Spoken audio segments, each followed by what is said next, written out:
ನಮಸ್ಕಾರ, ನಾನು Shankar ತುಂಟಾಪುರ್, Kannada D V news, Karnataka. ನಮ್ಮ ಅಖಿಲ ಕರ್ನಾಟಕ ರಾಜ್ಯ ಸರ್ಕಾರಿ ನೌಕರರ ಒಕ್ಕೂಟ ಬೆಂಗಳೂರಿನಿಂದ ನಮ್ಮ ರಾಜ್ಯಾಧ್ಯಕ್ಷರಾಗಿರ್ತಕ್ಕಂಥ ಅವರು ಆಗಮಿಸಿದ್ದಾರೆ. ಅದೇ ರೀತಿಯಾಗಿ ನಮ್ಮ ಒಕ್ಕೂಟದ ಗೌರವಾಧ್ಯಕ್ಷರಾಗಿರ್ತಕ್ಕಂಥ ಮಹದೇವ ಮಠಪತಿ ಇದ್ದಾರೆ ಮತ್ತು ನಮ್ಮ ಬಿಜಾಪುರ ಜಿಲ್ಲಾದ NEC ಸದಸ್ಯರಾಗಿರ್ತಕ್ಕಂಥ ದೇವ್ ಮೇಡಮ್ ಅವರು ಆಗಮಿಸಿದ್ದಾರೆ. ಅದೇ ರೀತಿ ನಮ್ಮ ಬಸನಗೌಡರು ಅವರು ಕೂಡ ಆಗಮಿಸಿದ್ದಾರೆ. ಚಂದ್ರಶೇಖರ್ ರೆಡ್ಡಿ ಅವರು ಬರಬೇಕಾಗಿತ್ತು, ಬಂದಿಲ್ಲ. ಸೊ ಅವರು ನಮ್ಮ ರಾಜ್ಯ ಸರ್ಕಾರಿ ನೌಕರರ ಒಂದು ಸಮಸ್ಯೆಗಳ ಬಗ್ಗೆ ಅವರು ಪತ್ರಿಕಾಗೋಷ್ಠಿಯನ್ನು ಮಾಡ್ತಾರೆ. ದಯವಿಟ್ಟು ತಾವು ಆಲಿಸಬೇಕಂತೇಳಿ ತಮ್ಮಲ್ಲಿ ವಿನಂತಿಸ್ಬೋದು. ಪತ್ರಿಕಾಗೋಷ್ಠಿಯಿಂದ ನಾವು ಹಮ್ಮಿಕೊಂಡಿದ್ದೇವೆ. ವಿಷಯ ಇಷ್ಟೇ, ಸರ್ಕಾರಿ ನೌಕರರ ಮೇಲೆ ದಿನದಿಂದ ದಿನಕ್ಕೆ ಹಲವಾರು ಹೊಸ ರೀತಿಯ ಕಾರ್ಯಕ್ರಮಗಳು, ಕಾರ್ಯಭಾರ, ಹೊಸ ಯೋಜನೆಗಳು ಮತ್ತು ಹೊಸ ಕೆಲಸದ ಸ್ವರೂಪ ಎಲ್ಲ ಬದಲಾಗ್ತಾ ಇದ್ದು ಒಂದು ಹೆಚ್ಚಿನ ಕೆಲಸದ ಹೊರೆ ಆಗ್ತಾ ಇದೆ. ಆದರೆ ಅದೇ ವೇಳೆ ಸರ್ಕಾರಿ ನೌಕರರಿಗೆ ಸಿಗಬೇಕಾಗಿರುವಂತಹ ಹಲವಾರು ಸೌಲಭ್ಯಗಳು ದಿನೇ ದಿನೇ ಕುಂಠಿತಗೊಳ್ತಾ ಇದ್ದಾವೆ, ಕಡಿತಗೊಳ್ತಾ ಇದ್ದಾವೆ. ಮುಖ್ಯವಾಗಿ ಪಿಂಚಣಿಯನ್ನು ಸರ್ಕಾರಿ ನೌಕರರಿಗೆ ನಿಶ್ಚಿತವಾಗಿ ಕೊಡಬೇಕಾಗಿರುವಂತಹ ಪಿಂಚಣಿಯನ್ನು ಒಂದು ಖಾಸಗೀಕರಣಗೊಳಿಸಲಾಗಿದೆ. ಕೇಂದ್ರ ಸರ್ಕಾರ ಏನು PFRDA ಕಾಯ್ದೆ ಮುಖಾಂತರ ಪಿಂಚಣಿಯನ್ನ ಖಾಸಗೀಕರಣಗೊಳಿಸಿದೆ. ಅದರಿಂದಾಗಿ ನೌಕರರ ಕಟಾವಣೆ ವಂತಿಗೆ ಹಣ ಏನಿದೆ ಮತ್ತೆ ರಾಜ್ಯ ಸರ್ಕಾರಗಳ ವಂತಿಗೆ ಹಣ ಏನಿದೆ ಅದೆಲ್ಲ ಹೋಗಿ PFRDA ಅಥಾರಿಟಿಯಲ್ಲಿ ಪಾರ್ಕ್ ಆಗ್ತಾ ಇದೆ. ಮತ್ತೆ ಅದು ಷೇರು ಮಾರುಕಟ್ಟೆಯಲ್ಲಿ ಇವತ್ತು ಹಣ ಹೂಡಿಕೆ ಆಗ್ತಾ ಇದೆ. ಸುಮಾರು 17 ಲಕ್ಷ ಕೋಟಿ ಇಡೀ ದೇಶ ಎಲ್ಲ ರಾಜ್ಯ ಸರ್ಕಾರಿ ಮತ್ತು ಕೇಂದ್ರ ಸರ್ಕಾರಿ ನೌಕರರ ಒಟ್ಟಾರೆ ಹಣ ಕೇಂದ್ರ ಸರ್ಕಾರದ PFRDA ಅಥಾರಿಟಿಯಲ್ಲಿ ಅದು ಪಾರ್ಕ್ ಆಗಿ ಷೇರು ಮಾರುಕಟ್ಟೆಯಲ್ಲಿ ಹೂಡಿಕೆ ಆಗ್ತಾ ಇರೋದ್ರಿಂದ ನೌಕರರಿಗೆ ಏನು ಅವರ ನಿವೃತ್ತಿ ಕಾಲದಲ್ಲಿ ಸಿಗಬೇಕಾಗಿರುವಂತಹ ನಿಶ್ಚಿತ ಪಿಂಚಣಿ ಸಿಗದೆ ಅವರು ಪರಿತಾಪ ಪಡುವಂತಹ ಒಂದು ದುಸ್ಥಿತಿಯಲ್ಲಿ ನೌಕರರು ಇದ್ದಾರೆ. ಆದರೆ ನಮ್ಮ ರಾಜ್ಯ ಸರ್ಕಾರಿ ನೌಕರರ ಒಕ್ಕೂಟ ಮತ್ತೆ ಸಂಘಟನೆಗಳು ಏನು ಹೋರಾಟ ಮಾಡ್ತಾ ಇದ್ದಾವೆ ಅದನ್ನ ಕಡೆಗಣಿಸಿ ಕೇಂದ್ರ ಸರ್ಕಾರ ಒಂದು PFRDA ಅಡಿಯಲ್ಲಿ NPS ಅಂತ ತಂತು, ಹೋರಾಟದ ಒತ್ತಡದಿಂದಾಗಿ UPS ಯೂನಿಫೈಡ್ ಪೆನ್ಷನ್ ಸ್ಕೀಮ್ ಅಂತ ತಂತು. ಅವೆರಡೂ ಕೂಡ ನೌಕರರ ವಿರೋಧಿಯೇ ಆಗಿದ್ದಾವೆ. ಹಾಗಾಗಿ ನೌಕರರ ಸಂಘಟನೆಗಳ ಹೋರಾಟದ ಒತ್ತಡದಿಂದಾಗಿ ತಮಿಳುನಾಡು ಮತ್ತೆ ಕೇರಳ ರಾಜ್ಯ ಸರ್ಕಾರದಲ್ಲಿ ಒಂದು ಅಶ್ಯೂರ್ಡ್ ಪೆನ್ಷನ್ ಸ್ಕೀಮ್ ಅಂತ ಒಂದು ತಂದಿದ್ದಾರೆ.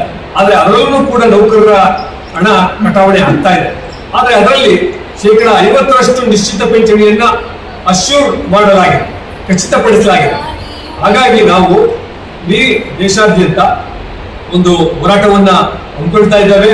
ಹಾಗೇನೆ ಕೇಂದ್ರ ಸರ್ಕಾರದ ಖಾಸಗೀಕರಣ, ಜಾಗತೀಕರಣ ನೀತಿಗಳಿಂದಾಗಿ ಎಲ್ಲ ಸಾರ್ವಜನಿಕ ಉದ್ಯಮಗಳಲ್ಲಿ, ಸರ್ಕಾರಿ ಇಲಾಖೆಗಳಲ್ಲಿ ಹೆಚ್ಚಿನ ಪ್ರಮಾಣದಲ್ಲಿ ಕಾಯಂ ನೌಕರರ ನೇಮಕಾತಿ ಮಾಡಿಕೊಳ್ಳದೆ ಹೆಚ್ಚೆಚ್ಚು ಔಟ್ಸೋರ್ಸ್ ಹೊರಗುತ್ತಿಗೆ ಆಧಾರದ ಮೇಲೆ, ದಿನಗೂಲಿ ಆಧಾರದ ಮೇಲೆ ಮತ್ತೆ ಕಾಂಟ್ರಾಕ್ಚುಯಲ್ ಬೇಸಿಸ್ ಮೇಲೆ, ಗುತ್ತಿಗೆ ಆಧಾರದ ಮೇಲೆ ನೇಮಕಾತಿಗಳು ಆಗ್ತಾ ಇದ್ದಾವೆ. ಇದರಿಂದಾಗಿ ಯಾವುದೇ ರೀತಿಯ ಕನಿಷ್ಠ ವೇತನ ಸಿಗದೆ ನೌಕರರಿಗೆ, ಹೊರಗುತ್ತಿಗೆ ನೌಕರರಿಗೂ ಕೂಡ ಮೋಸ ಆಗ್ತಾ ಇದೆ. ನಮ್ಮ ರಾಜ್ಯ ಸರ್ಕಾರದಲ್ಲಿ ಸುಮಾರು 2,80,000 ಹುದ್ದೆಗಳು ಖಾಲಿ ಇದ್ದಾವೆ. ಸರ್ಕಾರಿ ಶಾಲೆಗಳು, ಸರ್ಕಾರಿ ಕಾಲೇಜುಗಳಲ್ಲಿ ಅತಿಥಿ ಹೆಸರಿನಲ್ಲಿ ನೇಮಕಾತಿಗಳಾಗ್ತಾ ಇದ್ದಾವೆ. ಅವರಿಗೆ ಯಾವುದೇ ರೀತಿಯ ಸರಿಯಾದ ಉದ್ಯೋಗ ಭದ್ರತೆ ಆಗಲಿ, ಸೇವಾ ಭದ್ರತೆ ಆಗಲಿ, ಮತ್ತೆ ಇದು ಏನೋ ಸಂಬಳದ ಭದ್ರತೆ ಆಗಲಿ ಯಾವುದೂ ಕೂಡ ಇಲ್ಲದಾಗಿದೆ. ಹೀಗಾಗಿ ಈ ಶಿಕ್ಷಣ ವ್ಯವಸ್ಥೆ, ಆರೋಗ್ಯ ವ್ಯವಸ್ಥೆ ದಿನೇ ದಿನೇ ಕುಸಿದು ಬೀಳ್ತಾ ಇದೆ. ಹಾಗಾಗಿ ನಾವು ಎಲ್ಲ ವಲಯದಲ್ಲೂ ಕೂಡ ಕಾಯಂ ನೇಮಕಾತಿ ಆಗಬೇಕು, ಖಾಲಿ ಹುದ್ದೆ ಭರ್ತಿ ಆಗಬೇಕು ಅನ್ನುವಂತ ಒಂದು ಇದನ್ನ ಇಟ್ಕೊಂಡಿದ್ದೇವೆ.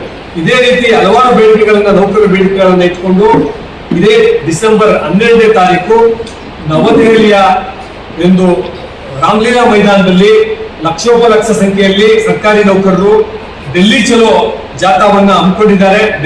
ಡೆಲ್ಲಿ ಚಲೋ ರ್ಯಾಲಿಯನ್ನು ಹಮ್ಮಿಕೊಂಡಿದ್ದೀವಿ. ನಮ್ಮ ಅಖಿಲ ಭಾರತ ರಾಜ್ಯ ಸರ್ಕಾರಿ ನೌಕರರ ಒಕ್ಕೂಟದ ಕರೆಯ ಮೇರೆಗೆ ಈ ಹೋರಾಟದಲ್ಲಿ ನಮ್ಮ ಸರ್ಕಾರಿ ನೌಕರರು, ಹೊರಗುತ್ತಿಗೆ ನೌಕರರು, ದಿನಗೂಲಿ ನೌಕರರು, ಗುತ್ತಿಗೆ ನೌಕರರು, ಪಿಂಚಣಿದಾರರು ಎಲ್ಲರೂ ಕೂಡ ಹೆಚ್ಚಿನ ಪ್ರಮಾಣದಲ್ಲಿ ಭಾಗವಹಿಸಿ ಯಶಸ್ವಿಗೊಳಿಸಬೇಕು ಅಂತ ನಾವು ಕರೆ ನೀಡ್ತೇವೆ. ವಿಶೇಷವಾಗಿ ಕೇಂದ್ರ ಸರ್ಕಾರ ಇತ್ತೀಚೆಗೆ ಪಿಂಚಣಿ ಕಾಯ್ದೆ 2025 ಕಾಯ್ದೆಯನ್ನ ತಿದ್ದುಪಡಿ ತಂದು ಹೊಸ ಕಾಯ್ದೆಯನ್ನು ತಂದಿದೆ. ಆ ತಿದ್ದುಪಡಿಯನ್ನು ನೋಡಿದ್ರೆ ನೌಕರರಿಗೆ, ಪಿಂಚಣಿದಾರರಿಗೆ ಪಿಂಚಣಿ ಪರಿಷ್ಕರಣೆ ಆಗುತ್ತಾ ಅನ್ನುವಂತ ಒಂದು ಹಲವಾರು ಗೊಂದಲಗಳು, ಅನುಮಾನಗಳು ಶುರುವಾಗಿದ್ದಾವೆ. ಈ ಹಿನ್ನೆಲೆಯಲ್ಲಿ ಈ ಎಲ್ಲ ಬೇಡಿಕೆಗಳನ್ನ ಇಟ್ಕೊಂಡು ನಾವು ಹೋರಾಟ ಮಾಡ್ತಾ ಇದ್ದೇವೆ. ಈ ಹಿನ್ನೆಲೆಯಲ್ಲಿ ನೀವು ಮಾಧ್ಯಮ ಮಿತ್ರರು ಈ ಒಂದು ವಿಷಯವನ್ನ ತಮ್ಮ ಮಾಧ್ಯಮದಲ್ಲಿ ಪ್ರಕಟಿಸಬೇಕು ಅಂತ ಕೋರ್ಕೊಳ್ತೇನೆ. ಹಾಗೆ ನಮ್ಮ ದಾಕ್ಷಾಯಣಿ ಉಡೇಜ್ ಮೇಡಮ್ ಅವರು ಒಂದೆರಡು ಮಾತನಾಡ್ತಾರೆ ಈ ಸಂದರ್ಭದಲ್ಲಿ. ನಮ್ಮ ಅಖಿಲ ಕರ್ನಾಟಕ ರಾಜ್ಯ ಸರ್ಕಾರಿ ನೌಕರರ ಒಕ್ಕೂಟ ಏನೆಲ್ಲ ಕೆಲಸಗಳನ್ನ ಮಾಡ್ತಾ ಇದೆ ಅನ್ನೋದು ಒಂದು ಝಲಕನ್ನ ನಮ್ಮ ರಾಜ್ಯಾಧ್ಯಕ್ಷರು ಈ ತನಕ ಹೇಳಿದ್ರು. ಏನಿಲ್ಲ, ಈಗ ನಾವು ಕೆಲಸಕ್ಕೆ ಹೋಗ್ತೀವಿ ಅಂತಂದ್ರೆ ನಮಗೊಂದು ಭದ್ರತೆ ಬೇಕಾಗ್ತದೆ. ಆ ಭದ್ರತೆಯನ್ನ ನಾವು ಸರ್ಕಾರದಿಂದ ನಿರೀಕ್ಷೆ ಮಾಡ್ತೀವಿ. ಸರ್ಕಾರ ನಮ್ಮ ಜೊತೆ ಇತ್ತು ಅಂತಂದ್ರೆ ನಮಗೂ ಮಾನಸಿಕವಾಗಿ ಮತ್ತು ದೈಹಿಕವಾಗಿ ತೊಡ್ಕೊಂಡು ಕೆಲಸ ಮಾಡೋಕೆ ಸಾಧ್ಯ ಆಗ್ತೈತಿ. ಆ ಹಿನ್ನೆಲೆಯಲ್ಲಿ ನಮ್ಮ ದೆಹಲಿ ಚಲೋ ಅನ್ನುವಂಥ ಒಂದು ಕಾರ್ಯಕ್ರಮವನ್ನ ಯಶಸ್ವಿಗೊಳಿಸ್ಬೇಕಾಗ್ತೈತಿ. ನಾವು ಮತ್ತೆ ಮತ್ತೆ ಪತ್ರಿಕೆಯವ್ರ ಹತ್ರ ಒಂದು ನಿವೇದನೆ ಮಾಡ್ಕೊಳ್ಳೋದೇನಂದ್ರೆ, ಈ ಡಿಸೆಂಬರ್ 12ನೇ ತಾರೀಕಿನ ದೆಹಲಿ ಚಲೋ ಕಾರ್ಯಕ್ರಮಕ್ಕೆ ನಾವು ಮತ್ತೆ ಮತ್ತೆ ತಮ್ಮ ಹತ್ರ ಬಂದು ನಮ್ಮ ದೆಹಲಿ ಚಲೋ ಕಾರ್ಯಕ್ರಮದ ವಿಶೇಷ ವಿಷಯಗಳನ್ನು ತಮ್ಮ ಹತ್ರ ಹೇಳಿದಾಗ ಅದನ್ನು ತಮ್ಮ ಪತ್ರಿಕೆ ಮೂಲಕ ಹೆಚ್ಚು ಪ್ರಚುರಪಡಿಸಬೇಕು. ಯಾಕಂದ್ರೆ ಒಂದು ಹೋರಾಟದ ಜೊತೆ ಪತ್ರಿಕೆಗಳಿತ್ತು ಅಂತಂದ್ರೆ ಅದು ಹೆಚ್ಚು ಪ್ರಚಾರ ಆಯ್ತು ಅಂತಂದ್ರೆ ನಮಗೊಂದು ಶಕ್ತಿ ಬರ್ತೈತಿ. ಆ ಶಕ್ತಿ ಸಮಾಜಕ್ಕೆ ಉಪಯೋಗ ಆಗ್ತೈತಿ ಅನ್ನುವಂಥ ಮಾತನ್ನು ಹೇಳ್ತಾ ಈ ಒಂದು ಪತ್ರಿಕಾ ಗೋಷ್ಠಿಯ ವಿಷಯಗಳನ್ನು ತಮ್ಮ ಪತ್ರಿಕೆಯಲ್ಲಿ ಪ್ರಕಟಿಸಬೇಕಾಗಿ ನಾನು ವಿನಂತಿ ಮಾಡ್ತೀನಿ.